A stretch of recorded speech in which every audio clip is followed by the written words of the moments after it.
እርግማኑ ያልተገባ ከሆነ የሚረግመው ሰውዬ ጋር እርግማኑ ይመለሳል ራሱ ላይ ይደርሳል በጣም ሆቶና የምታወራ ሴት አግሬሲቭ በሆነ ወርድ ተጠቀመችባትና ማተር አይደለም ላይፏ ላይ ሴትዋ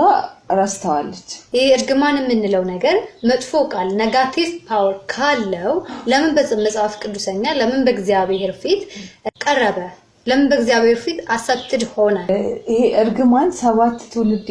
ይሸጋገራል አንዱ ምንድነው ላይፍ ሳይክላችን ውስጥ ያሉት ነገሮች እንዳጋጣሚ ሲገሉን እግዚአብሔር በዛ መንገድ እንድንሞት ስለፈቀደ አይደለም ኦሬዲ ያ ነገር ሪዝን ነው አበበ በሌለበት ከበደ ቢረግመው የሚደርስ ይመስልሻል ፍልስፍና ስለ ነገሩ አንደርስታንድ እንድታረጉ ዲፕ ገብታችሁ እንጂ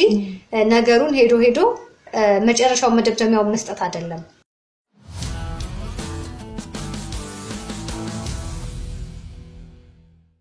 like and subscribe